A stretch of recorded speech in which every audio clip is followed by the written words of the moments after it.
Instant de partage et de convivialité, il est un moment que tous apprécient, le goûter.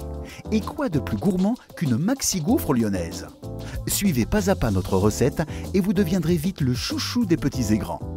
Pour la pâte à gaufres, il vous faut 500 g de farine, un sachet de levure chimique, de l'eau, de la bière et du lait, une pincée de sel, 125 g de beurre, 30 g de sucre, 2 sachets de sucre vanillé, de la vanille, du kirsch ou encore du rhum, puis 4 œufs.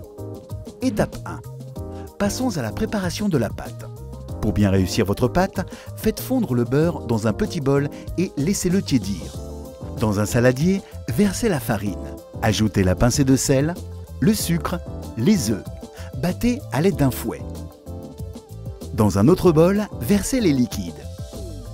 De l'eau, de la bière, du lait et faites dissoudre la levure. Versez ce mélange dans le saladier ainsi que le beurre fondu. Parfumez ensuite votre pâte. Vanille, kirsch, faites selon votre humeur. Continuez de battre jusqu'à ce que la pâte soit bien homogène. Il ne reste plus qu'à la laisser reposer 30 minutes. Étape 2. La cuisson des gaufres. Positionnez vos plaques dans votre appareil Lagrange.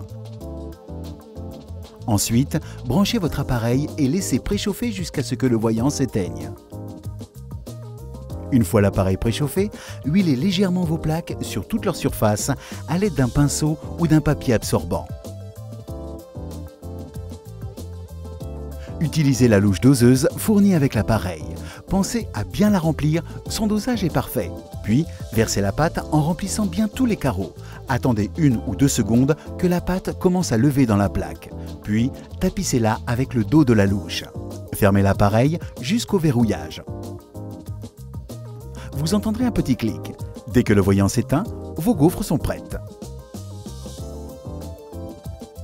Retirez les gaufres avec un couteau. Étape 3. La sauce au chocolat. Pour cela, il vous faut 20 cl de crème, 100 g de chocolat noir, 10 g de cacao en poudre. Faites chauffer la crème.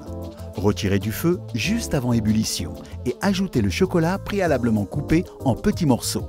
Quand la sauce est bien homogène, ajoutez le cacao en poudre. Étape 4. Passons au dressage. C'est simple, faites à votre guise. Utilisez le côté lisse pour les tartineurs invétérés ou le côté alvéolé pour remplir chaque carreau de sauce au chocolat. Dans tous les cas, il faut que ce soit gourmand, bon et joli. Et n'hésitez pas à ajouter des pralines roses pour plus de croquant. Envie d'originalité? Utilisez les plaques mini-gaufres pour un café gourmand réussi. Nous n'avons plus qu'à vous souhaiter une bonne dégustation.